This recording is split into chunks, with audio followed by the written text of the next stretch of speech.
Disclaimer, untuk para subscriber channel Storytime, cerita ini hanya karya fiksi. Segala tindakan yang ada dalam ceritanya hanyalah imajinasi semata.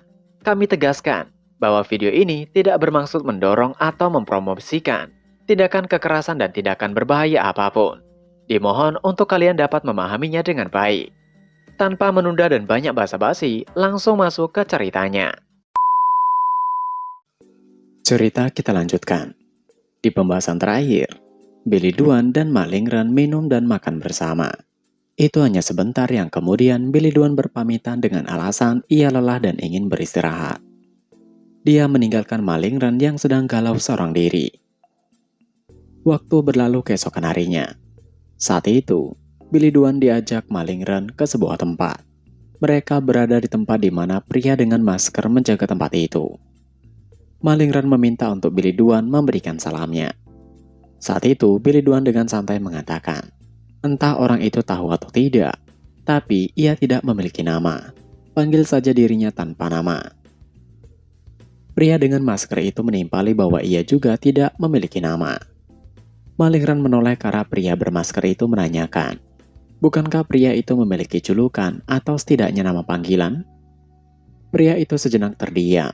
Yang kemudian mau tidak mau dia mengatakan bahwa Billy Dwan bisa memanggilnya dengan nomor 2. Billy Dwan tersenyum bergumam.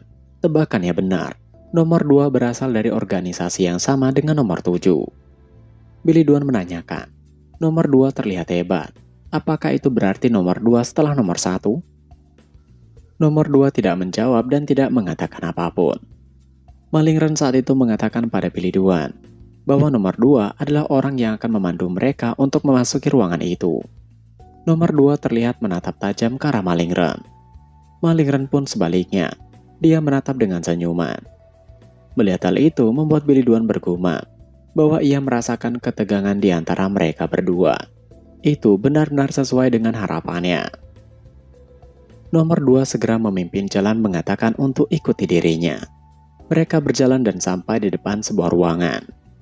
Nomor 2 mengatakan pada seseorang di dalam bahwa ia datang membawa Ma Lingren dan petarung tanpa nama.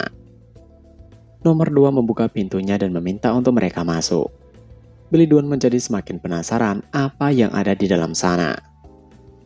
Ketika Billy Dwan memasuki ruangan itu, dia terkejut melihat sebuah alat di depannya. Ia tidak begitu tahu alat apa itu. Namun yang membuatnya sedikit terganggu adalah aroma obat-obatan dari tempat itu sangat pekat. Ia bisa mencium aroma eliksir dan racun tercampur menjadi satu. Ruangan itu penuh dengan lemari bahan-bahan dan digantung. Bahkan buku catatan tentang medis pun lengkap. Setelah sampai di ujung ruangan, Ma Lingren saat itu tersenyum mengatakan, bukankah seharusnya memberikan sambutan pada seseorang yang datang? Seorang wanita yang tengah duduk dengan kertas di tangannya menimpali. Tapi Ma Lingren bukanlah seseorang. Ma Lingren tidak keberatan dia menimpali. Makanya ia membawa orang lain ke sana. Wanita itu menimpali bahwa mereka berdua tidak ada bedanya. Ma Lingren menghela napas mengatakan bahwa tesnya gagal lagi. Wanita itu menimpali ia tahu. Dia kemudian berbalik menunjukkan wajah cantiknya. Billy Dwan yang melihatnya bergumam. Wanita itu adalah master yang kuat. Jauh lebih kuat daripada Ma Lingren atau Chiu Taoji.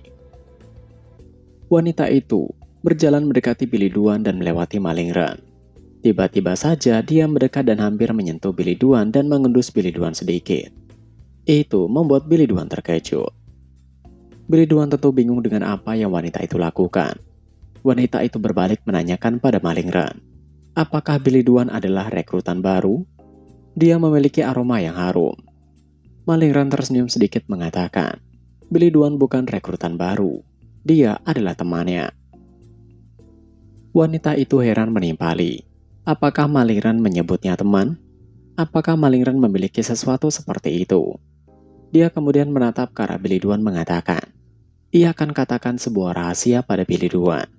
Jika Billy Dwan terlalu dekat dengan Ma Lingren, maka ajal Billy Dwan akan lebih cepat datang.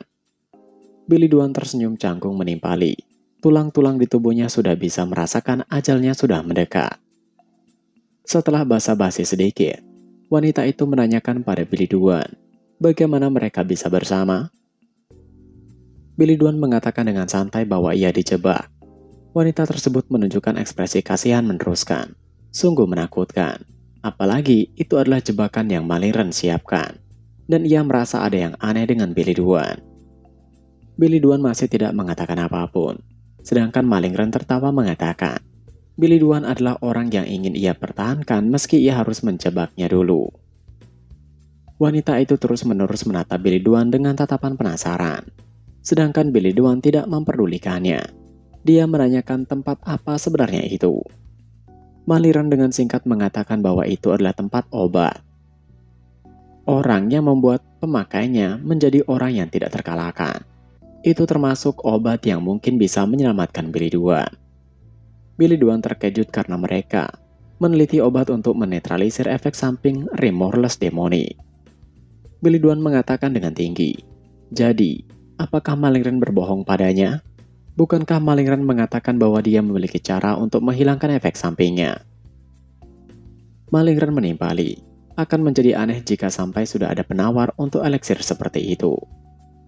Malin Ren melirik wanita itu meneruskan, tapi katanya mereka bisa mendapatkan itu dalam 1 tahun. Malin Ren mencoba mengkonfirmasinya pada wanita tersebut. Billy Duan masih mendengarkan dalam diam. Wanita itu meraih jubah dari kursinya mengatakan, mungkin itu akan bertambah lama gara-gara mereka datang mengganggu. Wanita itu berjalan mendekati mereka lagi. Malin Ren menimpali untuk tidak khawatir. Ia yakin mereka bisa menyempurnakan eliksirnya dalam 1 tahun. Malin Ren mengatakan pada Billy Duan. Sekarang Billy Duan memahami alasannya. Ingin memperlihatkan tempat ini pada Billy Duan, bukan? Billy Duan melirik Malin Ren tanpa kata. Entah apa yang dipikirkan oleh Billy Duan. Malin Ren tersenyum meneruskan untuk Billy Duan percaya padanya. Ia akan memberikan yang terbaik untuk menyelesaikan eliksir itu secepatnya. Wanita itu kemudian mendekati Billy Duan dan menanyakan, apakah Billy Duan tahu cara minum minuman enak? Billy Duan menimpali itu jelas. Ia sangat suka minum namun ia tidak suka minum seorang diri. Itu berbanding terbalik dengan apa yang ia katakan pada Malin Ren. Wanita itu berjalan ke arah pintu keluar melewati Billy Duan mengatakan itu bagus. Jika begitu, mereka bisa minum bersama. Tapi hanya mereka berdua saja. Untuk Malin Ren, jangan berpikir untuk ikut. Dan jangan pernah berharap. Malin Ren menghela napas. Sedangkan Billy Duan bingung melirik ke arah wanita tersebut. Namun tentu Billy Duan mengikuti wanita itu. Di sebuah kedai, Billy Duan menuangkan minuman enak di gelasnya dan mulai menyesapnya. Mereka duduk di meja yang telah mereka pesan dan memesan beberapa makanan juga sebagai pendamping. Wanita itu mengatakan pada Billy Duan untuk Billy Duan tidak perlu ikut makan. Itu akan membuat Billy Duan mengalami sakit perut. Billy Duan tersenyum menimpali. Jika wanita itu adalah orang yang mengkhawatirkan tentang kesehatan, tidak seharusnya wanita itu mengurung diri di bawah tanah. Wanita itu memberikan alasan dengan raut wajah yang masih datar. Ia melakukan itu karena pekerjaan. Jadi tidak ada pilihan. Billy Duan tidak yakin dan seolah tidak percaya menanyakan, apakah memang benar begitu? Seharusnya wanita itu bisa pergi kapan saja, bukan? Pertanyaan Billy Duan membuat wanita itu pada akhirnya tertawa. Dia mengatakan, hanya memikirkannya saja sudah membuatnya senang. Billy Duan menatap wanita itu dengan diam. Tatapan matanya tajam seolah dia mencurigai sesuatu. Kemudian dia menanyakan siapa nama wanita tersebut. Wanita itu sepertinya tidak ingin menjawabnya. Dia menimpali untuk Billy Duan berkaca. Apakah Billy Duan memiliki hak untuk menanyakan nama orang lain? Billy Duan menghela napas mengatakan, ia kesal karena ia sendiri tidak memiliki nama.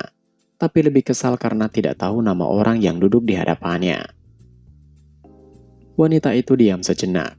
Wajahnya lembut yang kemudian mengatakan namanya adalah Lin Yang Chin. Billy Duan terkejut karena Yang Chin menyebutkan namanya. Itu membuat Billy Duan tersenyum. Dia mengangkat gelas minumannya menimpali dengan pujian bahwa nama Yang Chin sangat indah. Karena mereka telah bertemu, mereka bisa bersulang. Keduanya menyesap minuman enak dalam gelas mereka hingga kosong.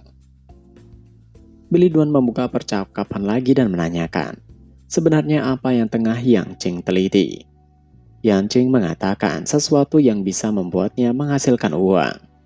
Billy Duan hanya menimpali seadanya ketika dia menyesap minuman enaknya. Yang Chin pada akhirnya menanyakan, Bagaimana cara Billy Duan mengenal Tuan Muda Malingren? Billy Duan mengatakan itu hanya kebetulan.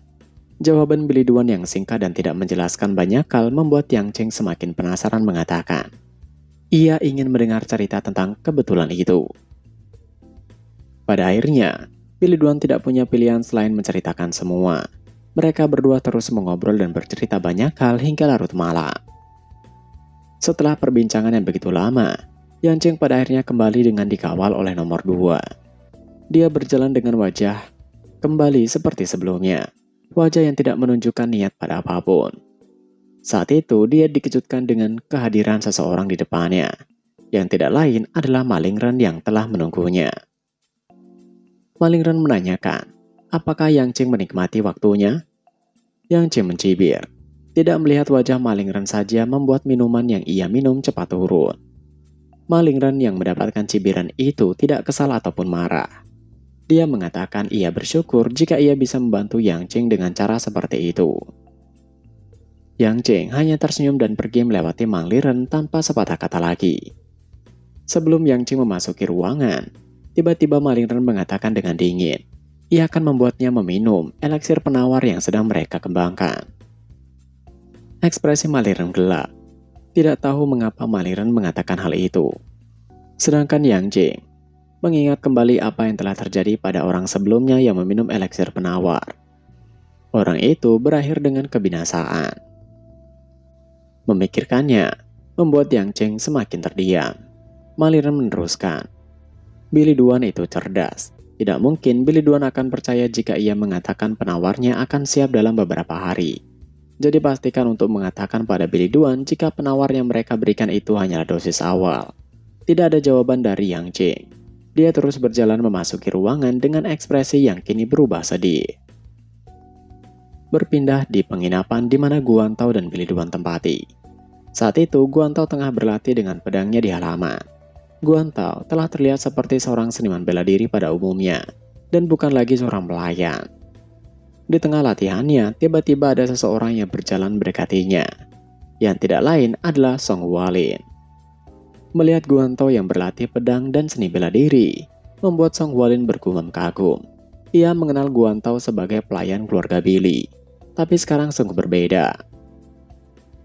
Guan Tao saat itu menyadari ada seseorang yang memandanginya. Ketika dia menoleh, dia terkejut mendapati bahwa orang itu adalah Song Hualin. Guan Tao segera mendekat dan menunduk memberikan salam. Dia juga dengan tergesa-gesa menanyakan mengapa Song Hualin ada di sana. Song Hualin dengan sedikit menundukkan kepalanya dan tergagap mengatakan, ia hanya kebetulan memiliki urusan di sekitar. Itu membuat Guan Tao menjadi semakin tidak enak. Dia mengatakan mengapa Song Hualin menundukkan kepala pada orang rendahan sepertinya. Song Hualin menimpali untuk Guan Tao tidak mengatakan hal seperti itu. Basa-basi mereka hanya sampai di sana saat Guan Tao menanyakan, urusan apa yang membuat Song Hualin datang? Song Hualin dengan tersenyum mengatakan, ia tengah menjalankan perintah ayahnya, makanya ia berada di Wuhan. Ia mendengar mereka tinggal di penginapan ini, jadi ia berkunjung. Ia juga meminta maaf karena mendadak berkunjung. Guan Tao mengatakan dengan khawatir bahwa Tuan Muda Billy Duan tidak ada di sana untuk sekarang. Song Hualin menjadi sedikit kecewa dan sedih. Dia mengatakan tidak masalah, ia hanya mampir. Namun dalam hatinya dia benar-benar menyesal, karena seharusnya ia mengirim surat terlebih dahulu. Melihat ekspresi Song Hualin yang berubah, membuat Guan Tao bingung. Yang kemudian dia memanggil Song Hualin dengan lantang. Itu membuat Song Hualin sedikit terkejut menanyakan apa yang terjadi. Saat itu Guan Tao mengatakan dengan tekanan untuk Song Hualin, jangan pernah tinggalkan Tuan Muda Billy Duan. Pernyataan itu membuat Song Hualin tertegun. Dia terdiam sejenak tidak tahu harus menjawab apa. Tapi kemudian dia tersenyum dan menghela napas mengatakan tentu saja. Senyumannya luar biasa indah, seperti matahari di siang hari, asik. Dia meneruskan, namun sebagai gantinya, Guan Tao harus membantunya. Guan Tao mengatakan tentu saja, ia akan selalu membantu Song Hualin. Waktu berlalu di malam hari, di sebuah kedai minuman. Malingren telah minum bersama dengan Billy Duan. Dia menanyakan pada Billy Duan, bagaimana kemarin? Pertanyaan itu membuat Billy Duan bingung, apa maksud Malingren dengan kemarin?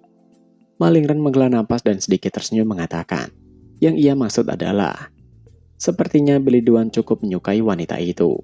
Yang dia maksud adalah Yang Qing. Billy Duan menanyakan, mengapa Malingren beranggapan seperti itu? Malingren dengan menyesap tehnya menimpali. Raut wajah Billy Duan memberitahu segalanya. Namun Billy Duan menyangkalnya, itu tidak mungkin. Billy Duan tersenyum dan menanyakan balik, jangan katakan Malingren cemburu. Malingren yang mendengar pertanyaan itu, tertawa terbahak-bahak mengatakan tidak mungkin. Ia bukan orang yang akan merebut wanita dari temannya. Billy Duan sedikit heran menanyakan, apakah Malingren mengatakan teman? Malingren membenarkannya. Itu membuat Billy Duan terdiam. Pandangannya tajam dan dingin. Tapi kemudian dia menyodorkan gelasnya ke depan, mengajak untuk Malingren melakukan tos. Malingren tidak menolak, mereka melakukannya dan minum bersama. Tiba-tiba saja, ekspresi Malingren berubah murung. Itu membuat Billy Duan penasaran, dia menanyakan. Wajah Malingren terlihat kurang baik. Apakah terjadi sesuatu? Malingren seperti seorang wanita. Dia mengatakan tidak ada, namun itu adalah ucapan yang ingin dibujuk. Billy Duan tahu mengatakan untuk Malingren jangan memendamnya sendiri. Katakan saja padanya. Malingren pada akhirnya mengatakan, ayah dan saudaranya akan datang ketika Golden Banquet diadakan. Yang artinya ia harus berhadapan dengan saudaranya nanti. Billy Duan bingung, saudara mana yang Malingren maksud. Malingren dengan ekspresi kesal dan sedih mengatakan, ia membicarakan tentang Ma Tichun. Billy Duan akhirnya mengerti. Ma Tichun adalah pewaris yang sangat kuat. Grandmaster Ma. Mendengar Billy Duan menyebut Ma Tichun sebagai Grandmaster Ma membuat Malingren kesal. Dia mengatakan, Ma Tichun tidak pantas menerima panggilan Grandmaster. Dalamnya berbeda dari penampilan yang dia tunjukkan pada publik. Dia melakukan segala cara seperti menghabisi, menyusun rencana busuk dan bahkan merompak. Billy Duan melipat tangannya menimpali santai. Tidak ada orang yang bisa dipercaya di Jianghu. Setelah mengatakan kekesalannya, Malingren menyesap minuman enaknya lagi hingga gelasnya kosong. Sedangkan Billy Duan memandangnya dalam diam. Malingren mengatakan lagi, apakah Billy Duan tahu mengapa ia melakukan semua ini? Itu demi mengambil posisi miliknya sebagai pewaris dari Ma Tichun. Billy Duan menanyakan lagi, bagaimana Malingren akan melakukan itu? Malingren tidak menjawab. Dia terus diam, namun ekspresi kesalnya semakin terlihat. Billy Duan menatap tajam Malingren menanyakan, apakah Malingren bermaksud untuk menghabisinya? Malingren tidak menjawab, namun itu adalah jawaban bagi Billy Duan. Billy Duan perlahan menuangkan minuman enaknya di gelas lalu menyesapnya mengatakan, izinkan ia yang menghabisinya. Dan chapter pun berakhir. Nah, itu tadi adalah pembahasan manhwa Return as the Heavenly Demon part ke-46. Seperti biasa sebelum mengakhiri video ini, jangan lupa untuk like dan komen di video-video channel ini agar semakin banyak penontonnya. Terima kasih sudah menonton video ini, Mimin pamit undur diri dan sampai jumpa.